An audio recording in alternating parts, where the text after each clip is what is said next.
నమస్కారం అందరికీ. ముందు క్లాస్‌లో మనము బ్లౌజ్ యొక్క ముందు పార్ట్‌ను ఎలా మెజర్‌మెంట్ తీసుకోవాలి, ఎలా కట్ చేసుకోవాలి చూసాము. ఇప్పుడు మనము బ్లౌజ్‌లోని ముందు భాగానికి అటాచ్‌మెంట్ చేసే సేపట్టి గురించి తెలుసుకుందాము. దాన్ని ఎలా కొలతలు తీసుకోవాలి, ఎలా కట్ చేసుకోవాలి అనేది చూద్దాం ఇప్పుడు. ఇది బ్లౌజ్ యొక్క ముందు భాగంలో మిగిలిన క్లాత్ అండి. మీటర్ క్లాత్‌లో మనకి సేప్ బెల్ట్, మెడపట్టి, ఉక్సు పట్టి అన్నీ వస్తాయి. దీంట్లో నుంచి ఈ మిగిలిన క్లాత్‌లో నుంచి సేప్ బెల్ట్ ఎలా కట్ చేసుకోవాలి చూద్దాము.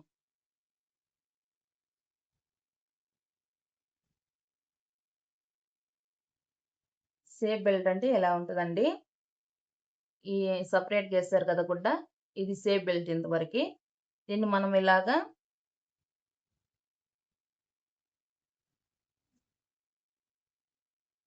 ఇలాగ పెట్టుకోవాలండి. ఇలాగ పెట్టుకొని క్లాత్ మీద ఇలాగ సమంగా పరుచుకోవాలి. పరుచుకున్న తర్వాత చాక్ పీస్‌తో ఇక్కడ గుర్తు పెట్టుకోవాలి. గుర్తు పెట్టుకొని ఇట్లా స్ట్రెయిట్‌గా అది ఎంత దూరం ఉందో అలాగా గీసుకోవాలి ఇట్లాగా.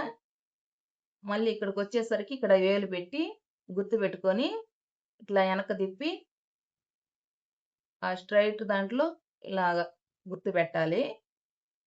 ఆ సేప్ పట్టి చివర ఇట్లా గుర్తు పెట్టి ఆ రెండిటిని ఇప్పుడు కలిపేయాలి ఇట్లాగా. రెండిటిని ఇట్లా ముందు ఫస్ట్ క్రాస్ గీయాలి. తర్వాత స్ట్రెయిట్‌గా రానియాలండి.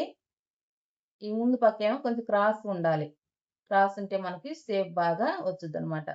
అట్లాగా ఖర్చుల కోసం ఒక పావు ఇంచు ఎక్స్‌ట్రాగా గీసుకోవాలనమాట. ఇలాగా. ఖర్చుల కోసం పావించి ఎక్స్‌ట్రా గీసుకోవాలనమాట. గీసుకున్న దాంట్లో మనము కట్ చేసుకుందాం.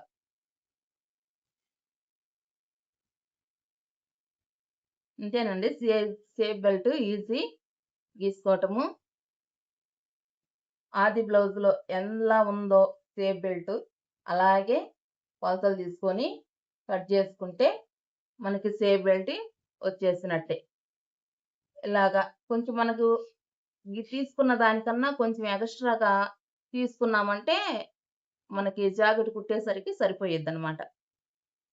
జాకెట్ ముందు పార్ట్‌కి ఈ సేప్ బెల్ట్ అనేది అటాచ్‌మెంట్ చేస్తారనమాట. ఇలాగా.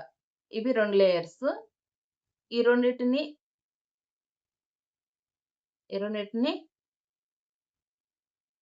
ముందు పార్ట్‌కి అటాచ్‌మెంట్ చేస్తారనమాట. ఇవి సేప్ బెల్ట్‌లు ముందు పార్ట్‌కి ఎంతో ముఖ్యమైన భాగాలనమాట. ఈ వీడియో మీకు యూజ్‌ఫుల్ అనిపిస్తే సబ్స్క్రైబ్ చేసి, పక్కనున్న బెల్ ఐకాన్ ప్రెస్ చేసి, లైక్ చేసి, షేర్ చేసి, కామెంట్ చేయండి. ధన్యవాదాలు.